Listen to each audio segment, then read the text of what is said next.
Welcome to Passionate World Talk Radio. Educate, enlighten, entertain. I'm Shannon and thank you for joining us on the most important 15 minutes of your day, where we share expert information on safety and preparedness that you can use in your everyday life. Have you ever been in a situation where someone's making you uncomfortable? Maybe they're in your personal space, being argumentative, or even flirting with you. Of course, we all have. The important question is, what did you do about it? We've all heard about the importance of setting boundaries. What often gets missed is the importance of enforcing our boundaries. Depending on the situation and the relationship you have with the person pushing your boundaries, your response can vary significantly. So today, Kelly Sayer, founder and president of the Diamond Era Group, and my friend, joins us, and we're going to discuss the importance of boundaries, all the different types of boundaries, and how to practice enforcing them. So thank you for joining me again, Kelly. Yes, thank you for having me. This is so much fun. Glad we can continue the conversation. Yes. So last time we had a conversation, we had a lot of great responses, a lot of really wonderful questions on people wanting to dive deeper into, protecting ourselves. Like we're now going into boundaries. Mm-hmm. So can you kind of dive in and explain to us, how do we set our boundaries? Right. And I think that just kind of as a recap, we'll be talking about setting, enforcing, and then considering the relationship that boundary pusher has with you, because it does impact how your response. Yes. And keeping in mind as well, this is all things that you could probably find. I mean, this is not something I just came up with on my own. So it's kind of putting it all together from things I've learned and sharing. So I'll be referencing where I got some of the materials from. Perfect. Setting boundaries. Okay. Setting boundaries. It's really easy for us to say, oh, I would never let, somebody get too close to me, or I would never, let someone who I didn't want to talk to force me to talk to them. Right. But here's the thing, when we get in those situations, if we haven't thought about, well, what would I say, or what would I do, or what do I consider a boundary? Because a lot of times we think of a physical boundary, our personal bubble. Right. Some people are okay if people are getting closer to them because of the situation. Maybe they're riding, on a train or a subway. And again, right now, I'm just taking out the context of the pandemic. Right. Because that always will have a factor, but sitting down and figuring out where you're comfortable, what you're comfortable with, that's important to do before you find yourself in the situation, because you don't want to all of a sudden, am I okay with this? Am I not okay with this? Right. And again, you mentioned, okay, there's different types of boundaries, right? The physical boundaries, the mental boundaries. What are you okay with people saying to you? Depending on, for me, I grew up in a very sarcastic, witty family. So somebody on the outside might think we're being very mean to each other, right. But really it's kind of part of how we were raised, is there's a little bit biting humor, right. And that's okay. And I'm comfortable with that because I'm going to give it right back. Right. And what am I mentally okay with people making fun of or poking fun at me? And also, when you think about it, another mental boundary, so to speak, is my time. I can decide I need, and especially right now, self-care is so important. I need these 5 minutes to myself every morning to meditate. And 5 minutes doesn't seem like a long time, but it's just enough for me to get through. So I can expect the boundary of my 5 minutes alone to be respected by my family. It's like, right. Nope, when my door's closed, you respect that boundary. If someone's like, well, I really need you to, hey, let's have a morning coffee. Okay, well, no, that's during my time. I can do it, at quarter after, because I need my 5 minutes first. So that's a boundary. And I've decided on try to set that boundary with my kids. Like, hello, the bathroom door is closed. They don't do it. Yes. And so that, I love having that discussion on boundaries, because when people realize, okay, it's not just physical boundary with a stranger. Right. There's so many boundaries that we have to consider, and it's important to get those set, and enforcing. So now we talk about, okay, no, the door's shut, right? No, lock it. Like, don't assume that those people are going to realize just because the door's shut, they can't come in. Right. But enforcing boundaries might say, again, after the fact, sometimes people say, oh, I always think of a good comeback way after the event is over. Story of my life, right? Yes. Or, you'll hear or see trainings where they talk about, the no with your hand up, get back, step back. Okay, that works in a certain context. Right. But if this is like a friend in your social circle, me.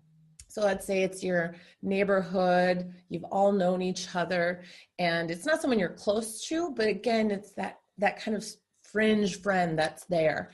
Well, you're not going to start yelling at them if they get too close in that setting because, that's not quite called for. Right. It almost seems like I'm overreacting, and then people are going to look at me like, what are you doing? Right. So I mentioned that I grew up in a very sarcastic family. So I use humor a lot of times to do the first kind of step of setting a boundary, of enforcing a boundary. Mm-hmm. If someone's standing too close to me and maybe they're not even aware, maybe they're distracted looking at their phone, they don't realize how close they're standing. Right. I might say something to the effect of, hey, I know my perfume smells good, but I don't want your nose hairs to burn off. You might want to take a step.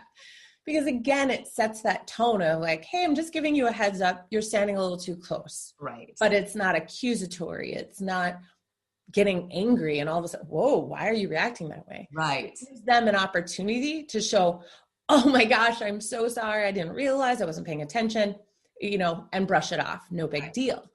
And that's one thing where you might be able to say it once. And if they had no ill intent, they're going to, oh, I'm sorry. If someone's following you in a parking garage and you're getting nervous, you could turn around and say, hey, can I help you with something? And if they're not truly following you, they parked next to you, so they're walking the same direction. They're going to say, oh my gosh, I'm so sorry. I didn't mean to make you uncomfortable. My car's right there. Right. So again, someone with no intent is going to feel bad that they made you uncomfortable. Someone with ill intent is going to continue to push those boundaries to test you. So the enforcing of that boundary, that, there's a couple steps. Okay. In a more of a social setting again. So maybe typically someone you're going to know, and whether or not they have good intent or not, but you can ask, polite, making a request. Hey, you're standing a little too close. Please back up. Right. They don't pay attention. Then you tell, please back up. You're making me uncomfortable. Tell again, but with more of a kind of stating the consequence. I asked you to back up because I'm uncomfortable. And if you don't back up, I'm going to leave. And then the consequence. Okay. They still aren't heeding your boundary, then you need to leave. And that's so key with the setting on the consequence, is you actually have to do it. It's just like with kids, if we threaten the hardest part, grounding, you have to be able to follow through with whatever you say you're going to do. And that's up to each individual. What if we're in a situation though, like say we're at the store, and so there's someone that's just, being a sticky booger, right? And just on purpose sticking with you. After you do those, 3 commands, is it, if you can't get away, like, is that when we start to use our, loud voice? Or is it, what would you say in that kind of situation? Right. And again, that kind of comes down to the difference between social violence, someone we know, or a social boundary pusher, and a more of an asocial boundary pusher. So that where it's more of a stranger situation, tell them right away, you're making me uncomfortable. Please back up. Still not doing it, still staying in your space. Tell them again. No, I asked you to back up. You need to back up. And then declare, okay, you're not backing up. So I'm going to go to the store manager. Right. And then again, taking action, going to the store manager. These are all examples. Again, it's going to depend on what situation it is, but understanding that if someone's crossing your boundary, that you have to verbally state your boundary, they've already pushed past the socially acceptable boundary.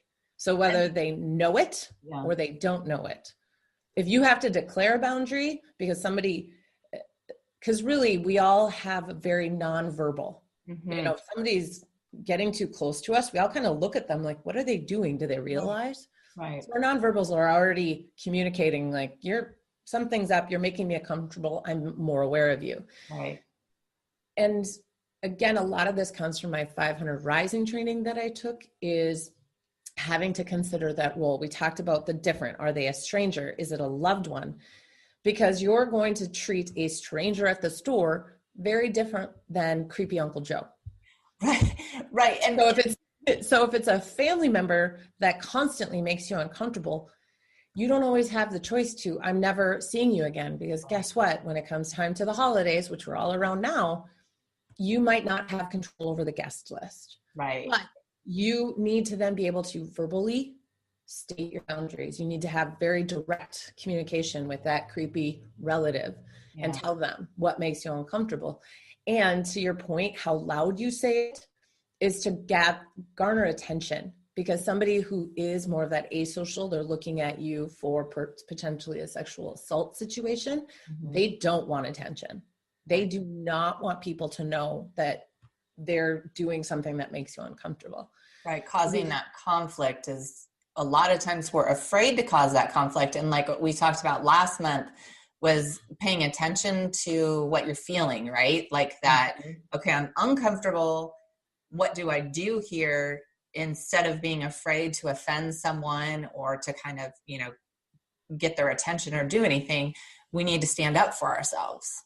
Right. It's not rude to have boundaries. Women in general will say, well, I didn't want to seem rude. I didn't want to seem judgmental. I didn't want them to think I wasn't a kind person, a nice person. Right. And again, you're putting it on yourself. It has nothing to do with you, and there's nothing you should feel bad about. It's their disrespect for your boundaries says more about them than you. And you need to remember that, whether it is a stranger or somebody that you know really well, a family or close friend, that says more about them. And the more that you set your boundaries and enforce them and decide ahead of time, so you're better prepared, so you're not like, oh, I should have said this, I should have said that. If you're thinking through those scenarios, kind of that mental game plan, you're going to be more prepared in that moment, and you're going to say it calm, and you're going to say it direct, and stick to it. Don't feel like you have to say, if you could please back up, if it's all right with you. No, this is your boundary. Right, because you're giving them control if you say it that way. Right, because then if they say, no, I'm good here. Right. Now what do you say? Okay, thank you. Right, that wasn't what you were supposed to say. That's not what my script. You were supposed to do this. Well, and that's so true. Like when Troy and I do our training, I think it goes back to anything in life. You need a plan. Like even you talk about comedians when they're giving, their jokes, they still have a plan. Yes. Yes. Troy and I talk about when you're in a venue, you need to look at your exits and you need to have a plan. This is all about forward thinking, providing that those tools for yourself so that you're, like you said, ready instead of later on, oh, I should have done this, or, oh, what have I done? Yeah. And it may still happen, because this is a work in progress, right? This is a journey of learning to be more situationally aware, learning more how to enforce boundaries. So don't beat yourself up too much. Don't feel, I hope the listeners don't think, oh, I have to go down and I have to write all of these plans out, a huge, thick document. Yes. Is try and keep it as simple as possible, because then you're going to remember it and it's going to be more likely to be easily deployed in that situation. We can only manage so much information at once. So if you just said, if I'm going to practice setting my boundary, right, and if they don't respect my boundary, then I'm going to walk away. If it's that simple. And then if they start following me, then I'm going to get assistance. And I think that's perfect. And so right there, Kelly and I are going to have to end, even though we could speak forever. Next month, we're actually going to come together and talk about boundary testing. So we're going to take this. So this month, your job is to figure out how to set your boundaries. And then from there, we're going to move on deeper. So thank you, Kelly, for being here. I love talking with you. We could talk forever. And next week, Officer Bill Hume is back by popular demand, and he's going to discuss with me the myths and the facts about CBD oils and how to use them. So I wish you all and your loved ones a very Merry Christmas and a Happy Holidays. And thank you so much for listening today on Passionate World Talk Radio. You've just been listening to the most important 15 minutes of your day with me, Shannon Zeman. Remember, With knowledge, you have the power.